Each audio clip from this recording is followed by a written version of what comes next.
My name is Ethan Cole, and for 20 years, I've been a detective with the Boston PD.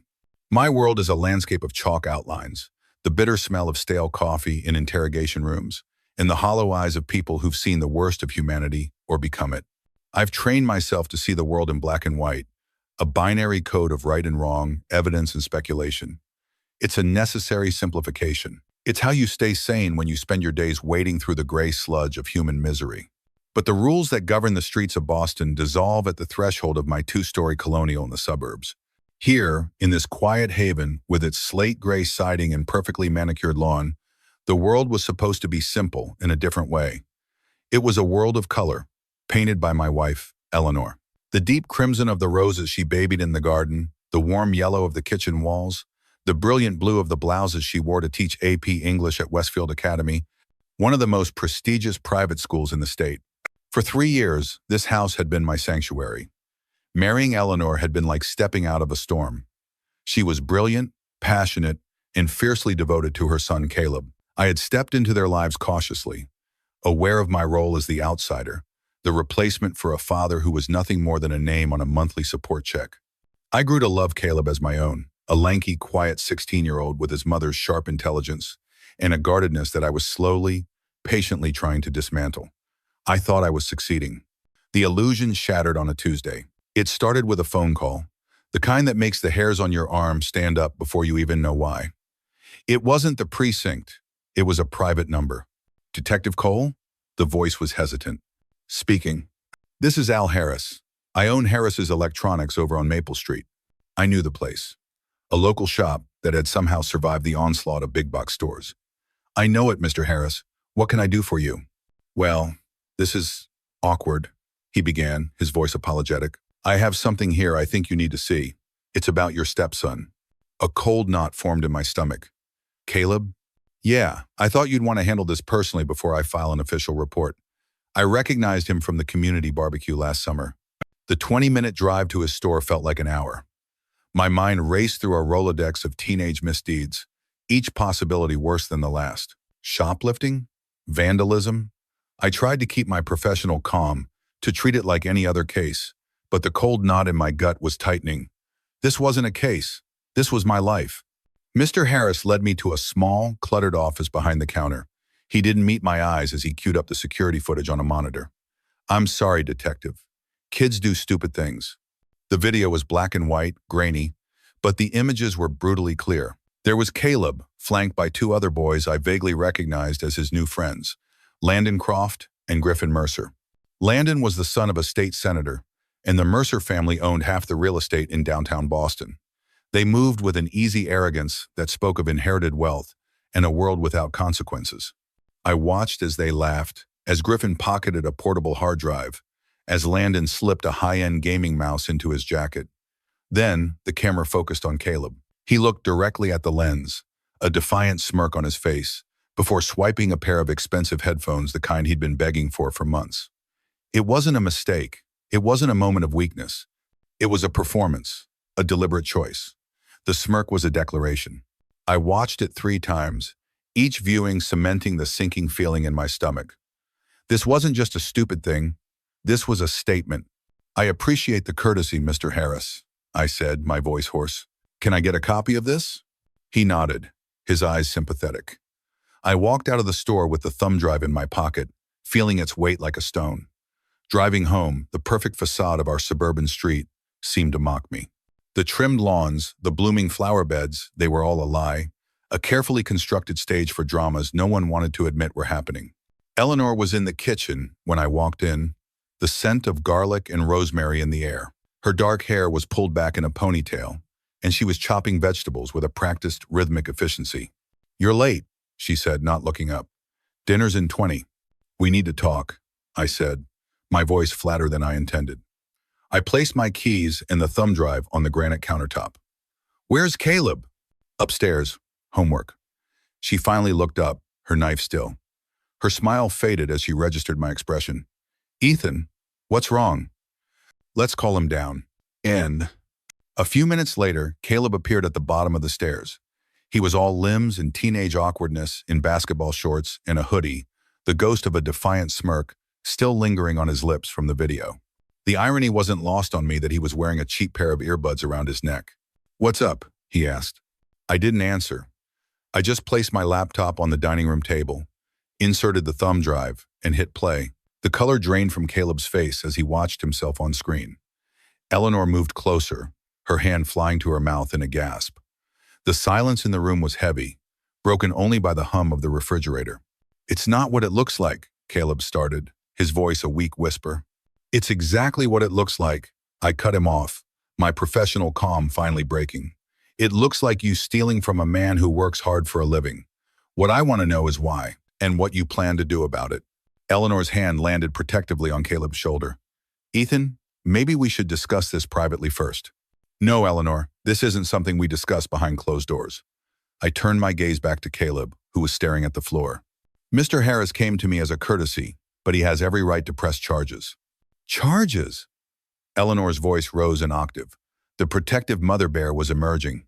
"Ethan, he's 16. It was just a stupid mistake." And there it was. The first crack in our perfect foundation. A stupid mistake, a downplaying of reality, a reframing of a crime into a youthful indiscretion. I knew in that moment that the fight wouldn't be with Caleb, it would be with her. "A mistake is accidentally walking out with something you forgot to pay for," I said, keeping my voice level despite the rage building inside me. "This was deliberate theft, a felony given the value." "Those guys dared me," Caleb mumbled, a pathetic attempt at a defense. "It wasn't my idea." "And that makes it okay?" I asked, my disappointment, a thick, bitter taste in my mouth. "Whose idea was it, Caleb? Landon's? Griffin's?" He shrugged, refusing to meet my eyes. "Just some guys." "On names, Caleb," I pressed, the detective in me taking over. He reluctantly admitted their names. I saw a flicker of something in Eleanor's eyes, not anger at Caleb's choice of friends, but calculation, fear. "Here's what's going to happen," I said, closing the laptop with a decisive snap. "Tomorrow morning, you and I are going to Harris's Electronics. You are going to return what you took. You are going to apologize to Mr. Harris. And you are going to work out a way to pay for anything your friends stole that can't be returned. Then, you are going to stay away from Landon Croft and Griffin Mercer." "You can't tell me who my friends are," Caleb protested, a spark of defiance returning. "Friends don't push friends to commit crimes," I countered.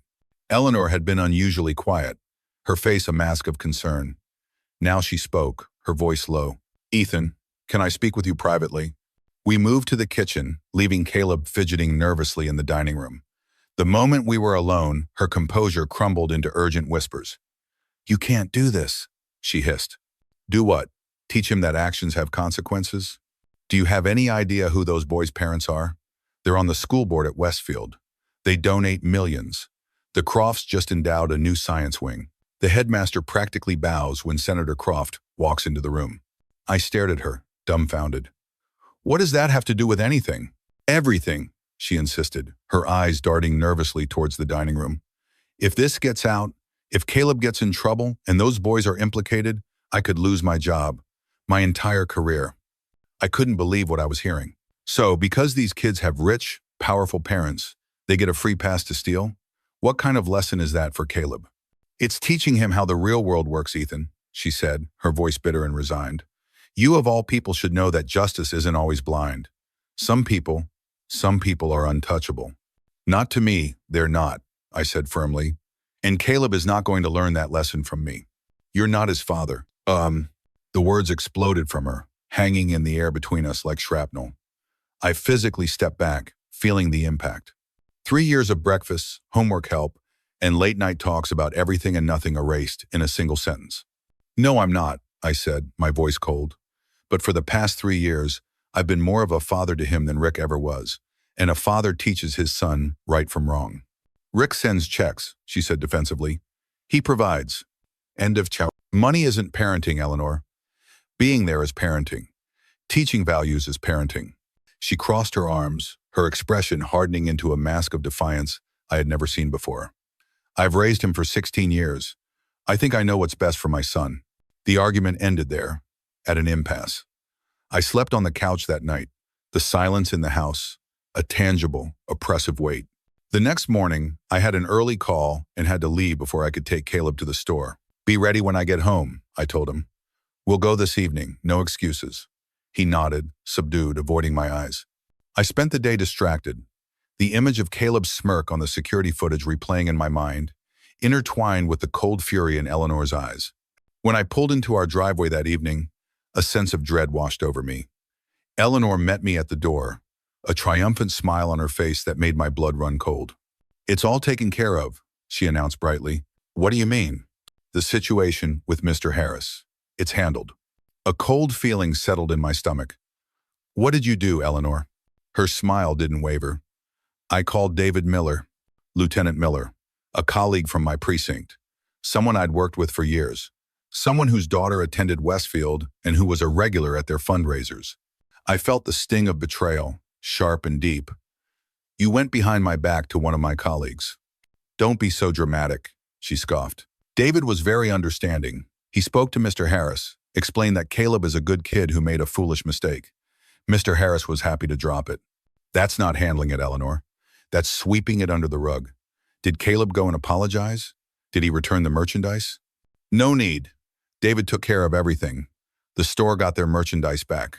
No harm, no foul. She smiled, clearly pleased with herself. Caleb's upstairs doing homework.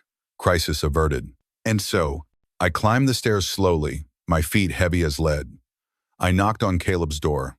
I found him at his desk, a history textbook open in front of him. And on his head were the sleek, expensive headphones he had stolen from the store. He looked up, a look of pure relief on his face. Mom said Lieutenant Miller took care of everything, he said. She said it's all good now, no big deal. It is a big deal, Caleb. You stole something. He shrugged, a gesture of careless dismissal that cut me deeper than any argument. But it's fixed now. Mom's friend made it go away. He offered a small, conspiratorial smile. Seems like that's how life works, right? Mom says people like us look out for each other. You know, people with connections. I felt sick. I closed his door and stood in the hallway, leaning against the wall, the perfect wallpaper suddenly feeling like a cage. This wasn't just about a stolen pair of headphones anymore. This was about the slow, deliberate poisoning of a boy's character, administered by the one person who claimed to love him most. The week that followed was a masterclass in avoidance. Eleanor acted as if a great victory had been won, humming in the kitchen, planning weekend activities, filling the air with a forced cheerfulness that felt more suffocating than silence. Caleb, emboldened by his get-out-of-jail-free card, adopted a new swagger. His conversations were peppered with casual mentions of Landon and Griffin, of parties I hadn't heard about, of a life that was rapidly moving beyond my influence. I tried to talk to him, to explain the difference between a problem being solved and a problem being hidden, but my words bounced off a new wall of teenage arrogance. He had his mother's permission to ignore me, and he used it. The situation came to a head the following Tuesday. The call came not from a shop owner, but from Westfield Academy itself. Detective Cole, this is Principal Davies. I was hoping to speak with you about Caleb. My heart sank. What's happened? There's been an incident, he said, his tone grave. We conducted a random locker check this morning. We found alcohol and some prescription medication in the locker Caleb shares with Landon Croft and Griffin Mercer. I gripped the phone tighter. What medication? There was a pause. Adderall and OxyContin. Quite a significant amount, actually. My mind raced. Adderall was depressingly common at pressure cooker schools like Westfield. But OxyContin was another level entirely. That wasn't a study aid. That was a fast track to addiction, to prison, to a morgue. I understand Mrs. Vance has already been notified. I said a statement, not a question. Yes, Mrs. Vance came in about an hour ago, Principal Davies confirmed. She asked that we handle this internally, given her position at the school. And what did you tell her? He sighed, a weary sound. That while I sympathize, the school has clear policies about controlled substances. However, he trailed off. However, what? I prompted, already knowing the answer. The other two boys involved are a state senator's son and a Mercer. Their parents have requested a private meeting with the board before any further action is taken. Of course, the untouchables. When I got home, I found Eleanor pacing in the living room, her phone clutched in her hand. The mask of cheerful denial was gone, replaced by raw, frantic anxiety. You spoke to Davies, she said, her voice tight. Pills, Eleanor. This is serious. It's not what you think. The boys are being set up. By whom exactly? I asked, my patience worn thin. And do you believe him? After the stealing? After he's learned from you that lying works? Her face flushed with anger. Yes, I believe my son. Why don't you? Because you're supposed to be on our side, she shouted, her voice cracking. You're a cop, for God's sake. You know how to make things go away. And there it was. The ugly, unvarnished truth. The real reason she had married me, perhaps. Not for love, not for shared values, but for the utility of my badge. She saw my uniform not as a symbol of justice, but as a tool, a get-out-of-jail-free card for her son. That's not what my job is about, I said quietly, the words feeling hollow and inadequate. That's not what I'm about. Then what good are you? The question was a razor blade, meant to wound, and it did. I ignored the sting and headed for the stairs. I need to talk to him. No, she grabbed my arm, her grip surprisingly strong. You'll just make it worse. I have a plan. Another plan to make this go away? To call in more favors? To teach him that he can do whatever he wants without consequence? My voice was rising now, all pretense of control gone. The stealing was one mistake, she insisted. This is another, more serious one. And if we don't address it now, there will be more, each one worse than the last. Caleb's door flew open at the top of the stairs. Stop fighting about me, he shouted, his face pale, his eyes red, rimmed. Just stop. He looked terrible. He didn't look like a kid caught in a lie. He looked like a kid in trouble. A deep, gut-wrenching instinct took over. Are you high right now? I asked bluntly. Ethan, Eleanor gasped. No, Caleb muttered, but his pupils, dilated and unfocused, told a different story. He laughed bitterly, a sound that was old and broken. Why should I be honest? Mom already called Landon's dad. Senator Croft is going to make it all disappear, just like last time. I looked at Eleanor in disbelief. She lifted her chin defiantly. Senator Croft has agreed to help. All 3 boys will be cleared. The school doesn't want a scandal any more than we do. I couldn't process it. She was actively colluding with a politician to cover up a potential felony involving her own son. This isn't about control, Eleanor, I finally exploded, my voice echoing in the hallway. It's about teaching him right from wrong. Right and wrong? Caleb scoffed from the doorway, his voice dripping with a cynicism that was terrifying in a 16-year-old. Landon's dad is a senator, and he gets high all the time. Griffin's brother deals to half the school, and his parents just bought the lacrosse team new uniforms. Nobody cares about right and wrong, Ethan. They care about not getting caught. The defeat in his voice hit me harder than any of Eleanor's insults. This was what her protection had taught him. Not that actions had consequences, but that consequences were only for people without money or connections. You've done enough damage, Eleanor said, stepping between me and Caleb, physically blocking me. Just go. I'm trying to help him. By getting him arrested? Ruining his future? By teaching him values that will prevent him from ruining his own future. Your values, she sneered. Your rigid, unrealistic, black and white values. As opposed to your ends justify the means approach? Your rules don't apply to us mentality?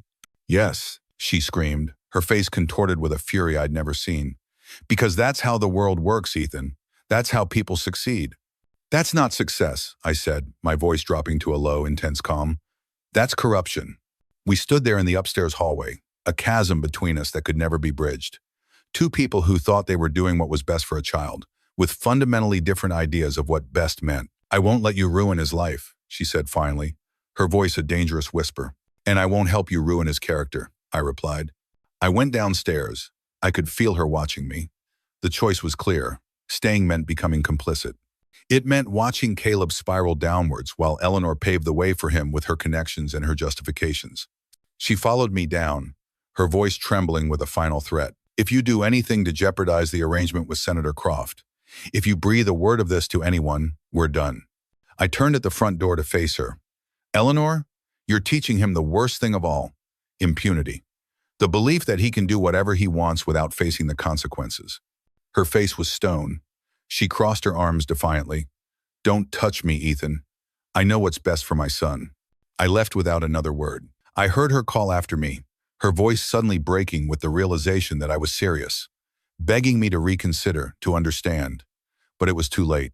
The damage was done. I walked out of my home and into the cold night, leaving the wreckage of my marriage behind me. The first few weeks were a blur of logistics and heartache. I moved into a small, sterile apartment across town that smelled of fresh paint and loneliness.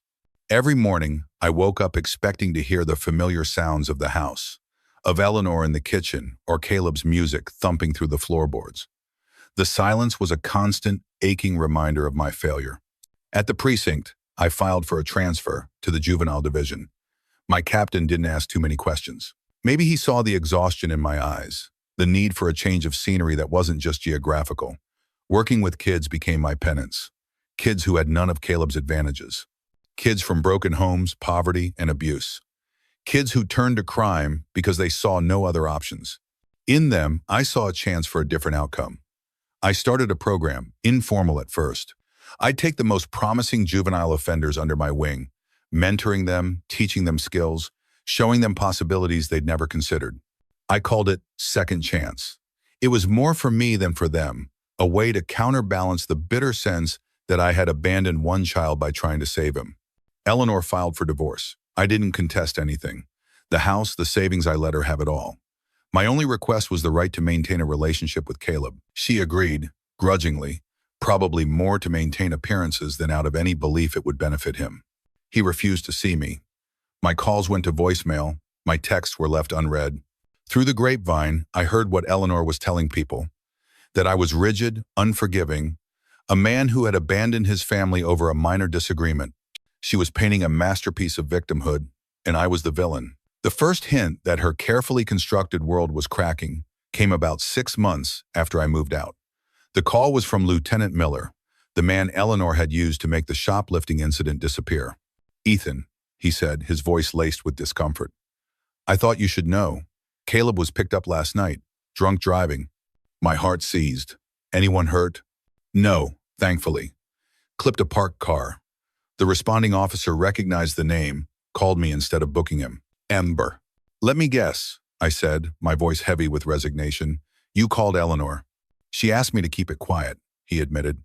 "Said the boy's been going through a rough time since you left." The implication was clear. This was somehow my fault. "What did you do, David?" He hesitated. "I let him go with a warning, for old time's sake." Another lesson in impunity. Another confirmation for Caleb that consequences were for other people. "Thanks for letting me know," I said, my voice flat. "Ethan," he added before hanging up. "The kid was pretty shaken up. Might be a good time to reach out." I tried. I called Caleb that night, and to my surprise, he answered. I offered to meet, to talk, no lectures. He agreed. We met at a diner halfway between my apartment and his home. He looked terrible. He was thinner, with dark circles under his eyes that made him look haunted.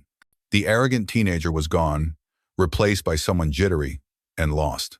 "Mom doesn't know I'm here," he said, stirring a coffee he wouldn't drink. "She'd freak." "I'm glad you came." He fidgeted with the sugar packets. "Lieutenant Russo said he called you. About the car." "He did. Are you okay?"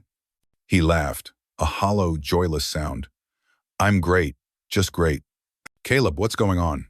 "Mom says I'm acting out because of the divorce," he said, reciting a line he'd clearly heard many times. "That's what her therapist says too." And what do you say?" He looked up, meeting my eyes for the first time. The defiance was gone, replaced by a raw, desperate confusion. "I say it's easier." "What's easier?" "Not caring, not trying. Everyone expects me to screw up anyway." "I don't," I said quietly. He studied me, searching for the lie, the hidden agenda, and finding none. A wall inside him seemed to crack. "Why'd you really leave?" he asked, his voice barely a whisper. "You know why, Caleb. Your mom and I had different ideas about the situation at school. She said you wanted to throw me to the wolves," he said, his voice laced with accusation. "That you wanted me to go to jail just to teach me a lesson." I sighed, the old exhaustion washing over me. "That's not true. I wanted you to take responsibility for your actions, to make amends. That doesn't mean jail. It means facing what you did, accepting the consequences, and learning from them." He was quiet for a long moment, staring into his coffee cup. "Landon and Griffin think it's hilarious that we got away with it. They're already planning more stuff." Alarm bells went off in my head. "What kind of stuff?" He shrugged, retreating again. "Just stuff. Whatever." "Caleb, those guys aren't your friends. They're using you." He stirred his coffee absently. "Maybe my life is already ruined." "It's not. You're 16. You have your whole future ahead of you. I told him about my work in the juvenile division, about Second Chance, about the kids I was helping. I saw a flicker of interest in his eyes, quickly suppressed. "Sounds boring," he said, but there was no conviction in his voice. We talked for nearly 2 hours. It wasn't a breakthrough, but it was a start, a small crack in the wall of silence between us. When he finally left, I asked if we could do it again. "Yeah, maybe," he said, a non-committal answer that felt like a victory. He didn't show up for our next planned meeting, or the one after that. Eleanor had found out. The well had been poisoned again. The wall between us was back up, higher and thicker than before. Time has a way of dulling the sharpest edges of pain. My life settled into a new rhythm. My apartment started to feel less like a temporary shelter and more like a home. Second Chance became my salvation. Within a year, we had official city funding and a dedicated space in one of Boston's toughest neighborhoods. We were seeing real results, reduced recidivism rates, kids getting their GEDs, kids finding jobs. I had found a purpose that resonated deeper than putting criminals behind bars. I was helping to build futures. Meanwhile, Caleb, now 17, almost 18, was spiraling. I heard snippets from reluctant sources his grades were plummeting, his behavior worsening. Each close call a fender bender, a complaint from a neighbor, a warning from the school was smoothed over by Eleanor's network of connections, each incident reinforcing the deadly lesson that he was untouchable. The call came on a cold November night, just after my 2-year anniversary of leaving. It was an unknown number. "Is this Detective Ethan Cole?" The voice was female, professional. "Yes. Who is this?" "This is Nurse Reyes from Boston General. I'm calling about Caleb Vance. You're listed as his emergency contact." My blood ran cold. "What happened? Is he okay?" "He's stable, but he's been admitted for an overdose. OxyContin and alcohol." The drive to the hospital was a frantic blur. I ran through the emergency room doors, my badge getting me past security, my heart pounding against my ribs. I found him in a private room, looking impossibly small and frail, against the stark white sheets, an IV line snaking into his arm. He was 18 now, legally an adult, but in the dim light of the hospital room, he looked like a lost child. "Where's Eleanor?" I asked the nurse. "We've been trying to reach her. Her phone goes straight to voicemail." As if on cue, Caleb stirred, his eyes fluttering open. Recognition dawned, followed by a wave of profound shame that washed over his features when he saw me. "Hey," I said softly, pulling a chair to his bedside. "You shouldn't have come," he mumbled, his voice raspy. "Of course I came. We're family." He turned his face away. "Mom's going to be pissed they called you." He knew why. Because she wouldn't want me to know. Because she wouldn't want anyone to know. Appearances. Always appearances. "What happened, Caleb?" He was silent for so long, I thought he wouldn't answer. "It was an accident," he finally whispered. "Taking oxy with alcohol is never an accident." "I didn't mean to take so many," he clarified. "Lost count." His voice was laced with a bitterness that went beyond the drugs. "Found out tonight that Landon and Griffin aren't my friends." "What do you mean?" He shifted, wincing. "They left me. When I started puking, when I couldn't stand up, they drove me to the ER entrance and pushed me out of the car. They didn't even stop completely." A surge of pure, primal rage went through me. "They just dumped you. They could have killed you." "Pretty sure that wasn't their concern," he said, a harsh laugh dissolving into a painful cough. At that moment, Eleanor burst into the room, a tornado of panic and righteous indignation. "What happened?" she demanded, ignoring me completely as she rushed to Caleb's side. "Are you okay? Why didn't you call me first?" "He was unconscious, Eleanor," I said quietly. "The hospital called his emergency contacts." She whirled on me, her eyes blazing. "Why are you even here? You walked out on us, remember?" "I'm here because Caleb needed someone, and apparently you weren't answering your phone." "I was in a school board meeting," she shot back. "Some of us have responsibilities we don't just abandon." "Mom, please," Caleb rasped from the bed. "Not now." She turned back to him, her tone instantly softening, smoothing his hair with frantic affection. "What happened, baby?" "The nurse said something about an overdose." "It was an accident," he repeated the lie, his eyes pleading with her to believe it. "Of course it was," she agreed immediately, desperately. "We'll get this sorted out. I know a doctor who can recommend a good treatment facility." Very discreet. I couldn't believe what I was hearing. Even now, with her son in a hospital bed, she was minimizing, enabling, looking for the quick, quiet fix. "Eleanor, he needs help," I said firmly. I am helping him. I'm making sure this doesn't ruin his life. This isn't about his reputation, I said, my voice rising. It's about his life, his actual, physical life, which he nearly lost tonight.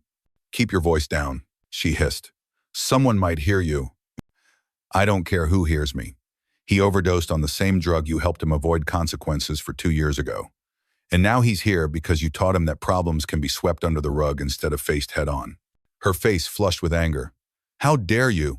How dare you come in here and blame me for this? Get out, she seethed. Get out of this room. Get out of our lives. You have no right to be here. I looked at Caleb, who was watching us with dull, exhausted eyes. Caleb, I want to help. My program. Your program is for criminals, Eleanor interrupted, her voice dripping with venom. Caleb is not a criminal. He's a good kid who made a mistake. My program is for people who need a second chance, I said, looking directly at Caleb. People who need to learn that mistakes don't have to define them. Stop it, Caleb's voice, weak but clear, cut through our argument. We both fell silent, looking at him. Just stop. He took a ragged breath. I'm so tired. Tired of being the rope in your tug of war. Tired of trying to be what everyone wants. We just want what's best for you, Eleanor began, her voice soft. No, he countered, his words shockingly direct. You want what's best for your image, for your reputation. You don't care what happens to me, as long as no one finds out. He then turned his gaze to me. And you just left. When things got hard, you walked away. The accusations stung because it was true. I had left. You're right, I admitted, my voice thick. I should have tried harder. I should have found a way to stay in your life, even if it meant fighting your mom every step of the way. A heavy silence filled the room. For the first time, Eleanor seemed to be hearing how her actions had been perceived by the son she thought she was protecting. What happens now? She asked, looking lost. It was Caleb who answered, his voice surprising us both with its newfound resolve. Your program, he said, looking at me. Second chance. I want in. Eleanor started to protest, but Caleb cut her off. Mom, I'm 18. This is my choice. I nearly died tonight because I've spent years believing I could do whatever I wanted without consequences. I need to learn otherwise. Before it's too late, Eleanor looked from her son's determined face to mine, and for the first time in years, the fight went out of her. Defeat was written across her features, a quiet, devastating surrender. Caleb joined Second Chance a week after being discharged from the hospital. He was our first voluntary participant, the only kid in the room not ordered there by a judge. The first few months were brutal. Years of Eleanor's enabling had left deep marks. He resisted the structure, tested the boundaries, and bristled at the idea of being held accountable. He was used to shortcuts, and our program was all about the long, hard road. Eleanor fought it every step of the way, at first. She'd call me, suggesting exceptions for Caleb, trying to smooth his path. It took time and several painful conversations for her to understand that her help was the very thing that was hurting him. The best thing she could do was the hardest thing for her. Step back and let him fall, knowing the program was there to teach him how to get back up on his own. Slowly, steadily, he began to change. He started talking in group therapy, not about blame, but about choices. He got a job washing dishes at a local diner to pay for the car he'd damaged. He started to understand that integrity wasn't some abstract principle I preached, but something you built, day by day, with small, honest actions. The real test came 6 months into his time with us. A different student at Westfield Academy overdosed fatally this time. The ensuing police investigation blew the lid off the drug dealing operation at the school, and it led straight back to Landon Croft and Griffin Mercer, and Caleb's name kept coming up. The detective handling the case was an old colleague of mine. He came to my office at Second Chance, closing the door behind him. Ethan, he said, getting straight to the point. Caleb's name is all over these interviews. It looks like he was part of their operation for at least a year before his own OD. Oh, I know, I said quietly. Caleb had admitted as much to me and his therapist. The detective leaned forward. Look, with his record expunged from that earlier incident, he's looking at serious charges, even as a first-time offender. But I could look the other way. For a colleague, for a kid who's clearly turning his life around. It was the old playbook, the Eleanor playbook. Make it disappear. Use connections.